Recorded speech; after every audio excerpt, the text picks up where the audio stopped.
Hello and welcome to this overview of how you can do unconventional evaluations using ArcGIS and PlayPen.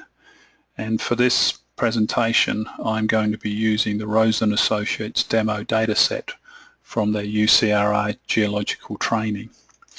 So to give a little bit of context here, the UCRA product is software built by Rose & Associates.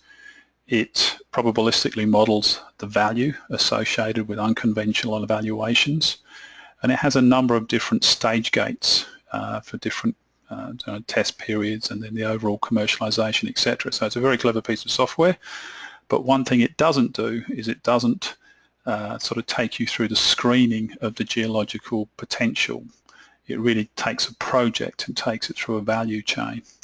So what we're going to do today is take the Rose example maps that they use for their training, and we're going to run them through our PlayPen software. And this is an extension in ArcGIS that we've built to help people do these kinds of evaluation. And we think the combination of PlayPen and UCRA is particularly powerful. So if you take a typical company evaluating unconventional opportunities or production, then most of the time the companies will subscribe to a data supplier. The most common one is IHS AccuMap. It typically costs north of $100,000, and because I played with this data set, you can easily export the saved data from the databases and your own metadata that you put in against those wells as shapefiles. And that's the data set you need to actually load into ArcGIS. So the data supply is relatively standard and automated. The screening bit is what we're going to talk about today. That's the bit that UCRA doesn't do.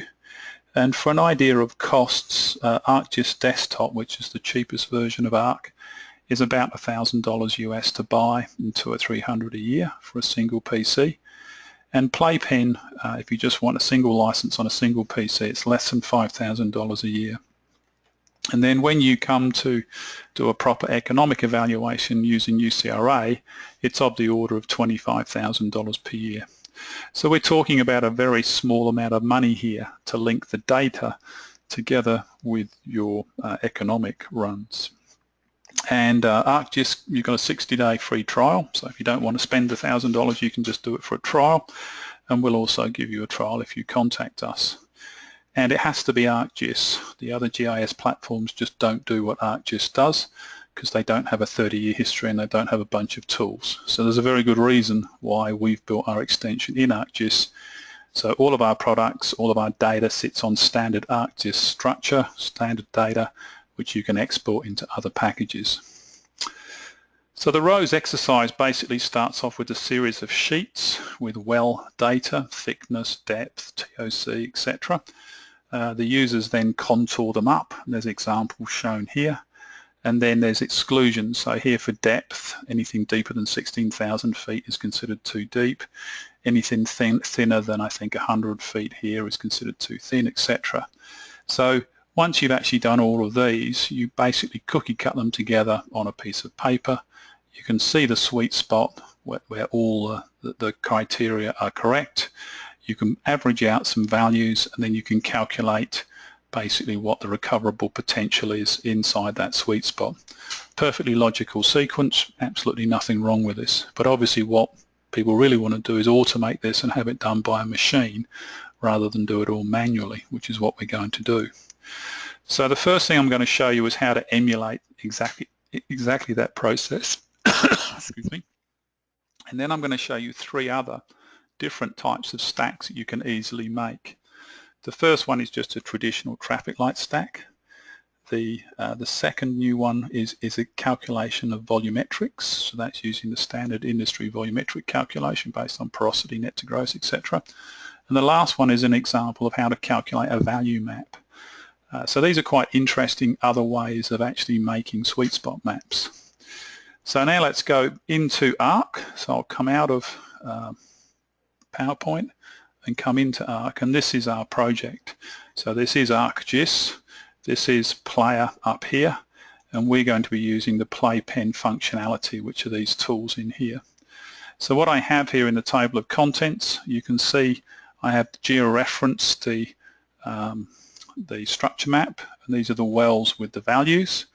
And in the real world, you would export this from AccuMap or another package into well data, and that well data will look something like this. It'll be points with values, and that's what should come out of AccuMap. And then what we've done with using Playpen is we've actually fitted a surface to those values.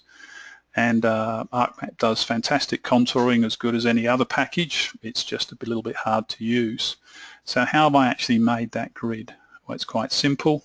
I've come into Playpen, I've gone into our workflow tools manager here, and the one that I've picked up here is well values. And I've simply written a routine that takes the points, which are these in this data set in yellow, which is pointing to the well points. It then uses some tools inside ArcMap, and it basically pumps out a gridded surface. And so you can pump anything through this, and it's easy for us to teach the geologists how to do this. They don't need to understand the details of ArcGIS underneath. And you simply link these things up to what's in your project and then run it. So I've done the same thing obviously for the other elements here. So I've got a thickness grid. So I turn this one on. There's the thickness grid. There's the vitrinite reflectance data. There's the TOC grid. There's the clay content grid, the porosity, and the water saturation. And what we're going to do is we're going to apply those cutoffs. So if I go back to that top structure map, the cutoff there was that anything deeper than 16,000 feet was considered too deep in the exercise. So how do I do that? Well, I simply have a spreadsheet. So here I have depth, all the different criteria, and these are the criteria that I actually want to apply. So what I've done here is these points in yellow, each grid cell, Playpen is going to pump each grid cell through this spreadsheet, exactly this spreadsheet, and the value is going to go in here. And then I've written some various codes here, so if I actually have no data here, I'll actually flag it, so I won't get a calculation. But if I do, if this value is less than 16,000 feet, I will get a 1 here. And you can see here, if I make it greater than 16,000 feet, I'll get a 0. So it's simple Excel maths. I've then multiplied those all the way through, and obviously I'm only going to get a 1 down the bottom here, where I have a 1 at all the levels. So this is the overall evaluation here of all of these criteria. So it's a simple spreadsheet. Most geologists will be able to do this or something similar, and I've simply saved this to my project area. So how do I actually link that up? Well, I simply come into Playpen, come back into the workflow manager. Here I'm running the sweet spot screener. So here are all of my grids that I've made. I've dragged them and linked them to this, which is a blue box that does something. And each one of those, so this is pointing at the spreadsheet, and in here I've actually defined all of the different cell reference. So that one should be J6, etc. So that's basically linked everything together to the sheet. So I'll say OK. There's some other things here to add it to the map, which I'm not going to bother summarizing. I'll save that workflow, and then I would simply run that, and that might take 5 or 10 minutes. And what would come out the other end is a polygon. Let me just close that. Close that. So if I look at the output here, this sweet spot output, then I'm going to end up with a series of 1s and 0s. Here's the 1s. And in that routine, we've converted all of these grids into a polygon. So this is actually the polygon where all those criteria actually are met. So that is the sweet spot. That's exactly what you would do manually, and that's an easy way of doing that in ArcGIS and using Playpen. So now let's look at traffic lights. So I've made here, let me just take the depth. So if I look at the top depth structure map now, you can see here that's 16,000 feet. Well, everything deeper than 16,000 I've made, if I expand this, deeper than 16,000 I've made red, between 14 and 16,000 I've made orange, and then less than 14 I've actually made green. So how I actually made this set of colors? Well, in PlayPen we have a series of tools, and this reclassification of a raster data set is one of the most useful. So if I pick up my top structure grid, which is here, it'll take a little while to load, and obviously in the real world you might want to decimate your pixel sizes to make this quicker, or if you want great detail you're going to have to develop a little bit of patience. So this is actually loading up the grid, and what it's going to do is actually take the color bar of the grid itself and show you a histogram in this area here of how many different values there are for that value. So it takes a little while to load, and I won't do this for all of them. I'll just do it to show you how it actually works. So patience, grasshopper. So now I actually want to have 3 different buckets, and then in here I can simply type in the value. So I had 14,000, and then I had 16,000, and then everything less than 14,000 was good, that's green, and we give that a value of 3. The bit in the middle is orange, and we give that a value of 2, and the stuff that's deeper than 16 is got a value of 1. So those are just dummy values, so we can do the stacking later. And in here I would add in some text. That should be less than. And this is 14,000 to 16,000, and this is 16,000 plus. And if I want to see what that grid actually looks like before I actually save it, I simply preview it, and it will actually take that grid and it will flip it across, and I can decide if that's good or bad. If I actually want to save that now, if I think that's an applicable surface, then I would simply save it into my database, and you can see here that my top structure map here is top structure, and then I would do _TL, and I would do save, and I would simply say OK, and it will now take that grid and give these values, and it will then put it into my table of contents. So here it is here. So it's now made that surface and saved it in the database, and I'm simply going to take that down and put that down in here. So you can see here how I've kind of added all of those together, and I've done the same thing for thickness, where I've made a traffic light stack there. Let me turn this off. So there's the thickness, vitrinite, which is a band, clay, etc. So I've just selected cutoffs.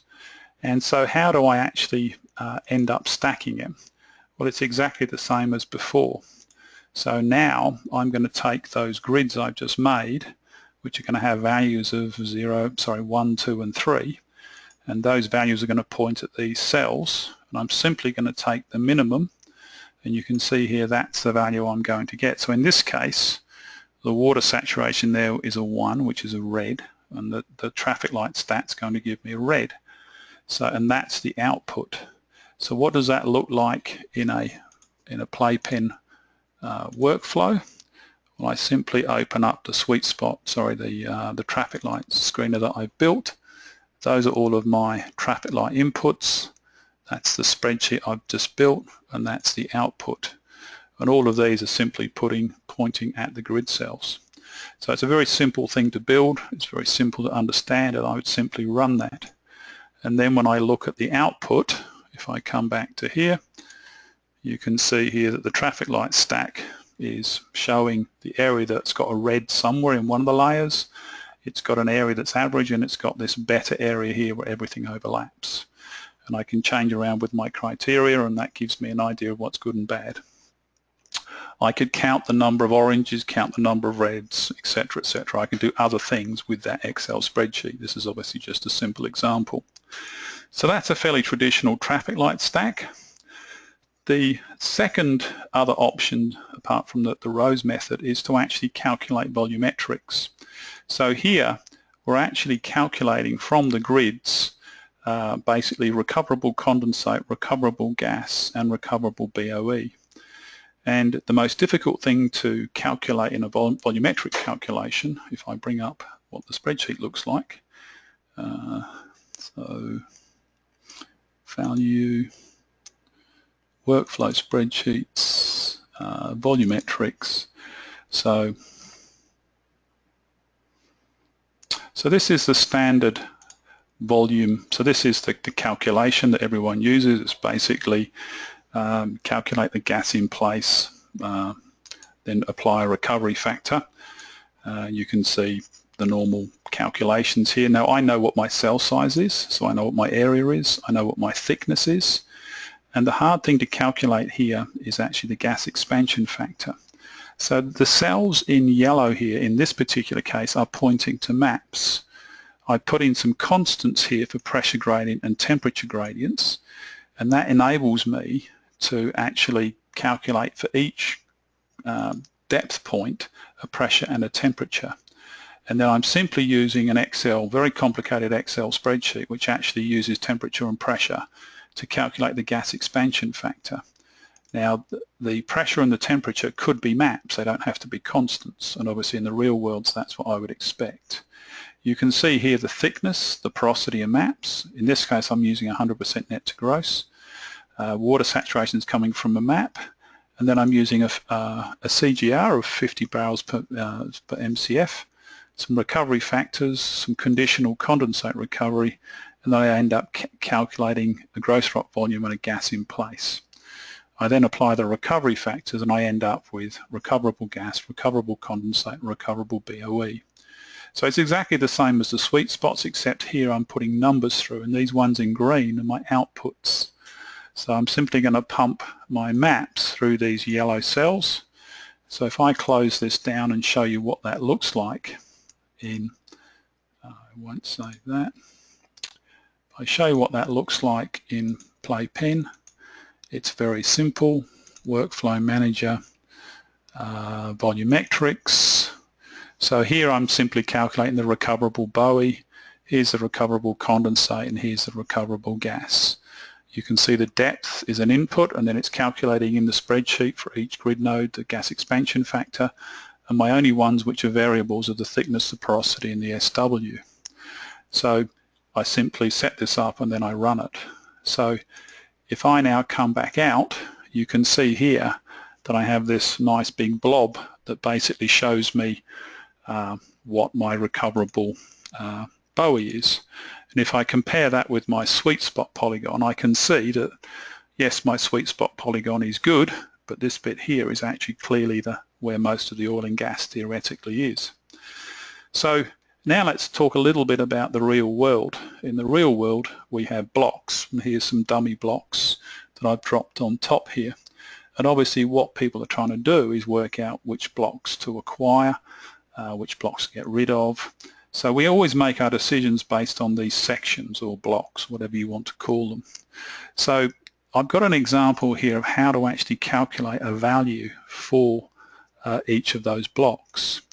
And the main uncertainty on valuation in most cases is distance to pipeline. So what I've done here is I've added a couple of dummy pipelines, and obviously things close to this, if I get some production, I can quickly tie in and it's cheap. Things that are a long way away, it's going to cost me a lot of money to build my pipeline. So that's the basic theory. So what you can do in ARC, which is very simple, is basically calculate a distance to pipeline. So there's a shorter distance here and there's a bigger distance out, and that's an easy calculation to make in ARC. And then for each point, this is not the blocks, this is calculated on the grid nodes, you can see here I've calculated a value. Now how have I done this? So let's go back to the spreadsheet. So I've simply taken my recoverable gas and condensate volumes, I've put in $2 per MCF and $50 a barrel, and I've calculated how much income this grid cell will actually give me theoretically. I've then taken a well footprint, so here it's a 1500 metre horizontal with a 200 metre separation, and I've worked out what percentage of a well, so 5, basically it's 20% of a well, so 5 grid cells in this particular example basically equate to what would be a standard horizontal well. My well costs, I've said it's 5 million. Now the hookup costs here, this is the distance to pipeline.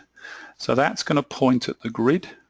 I've used $200,000 per kilometre, and I've got some fixed costs. So you can see if it's 5 kilometres away, it's $2 million. There's the $2 million.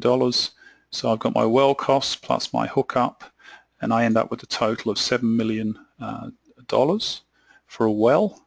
Now this particular cell is 20%, so it's $1.46 million of costs per grid cell.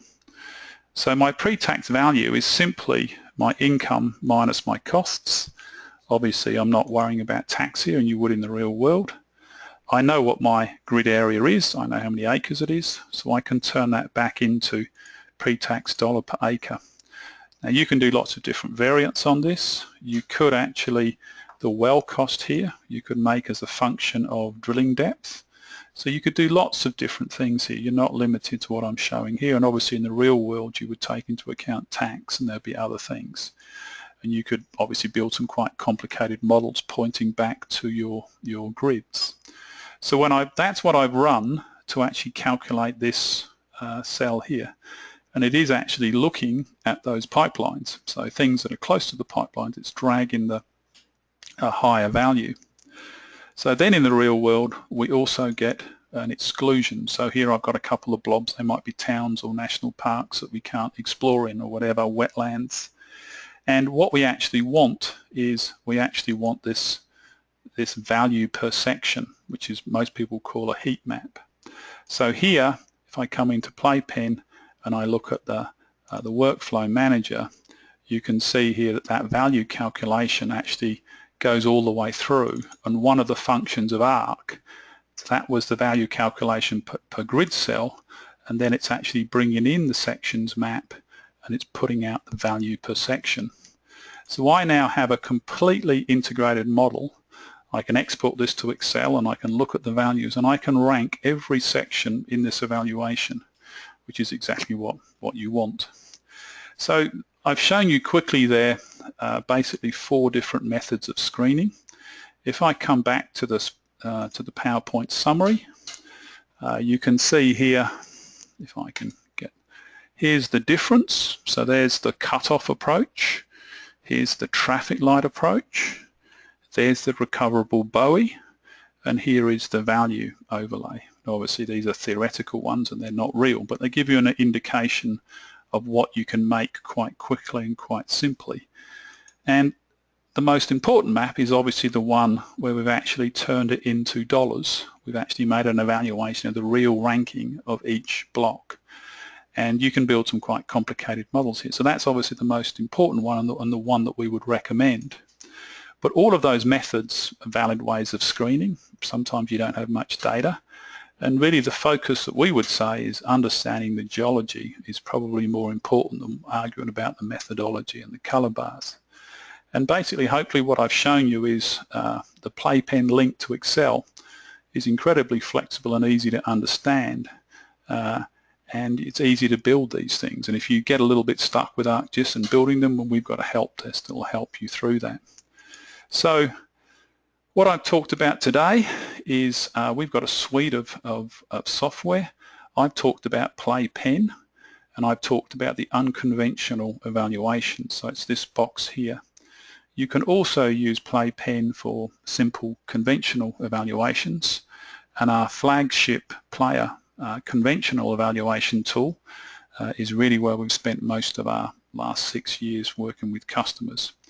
And all of these products, all of these evaluations, you can rank and rate plays and blocks and basins.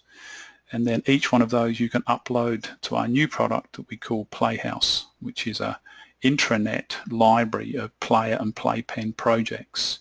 So you can view them and you can upload and download them.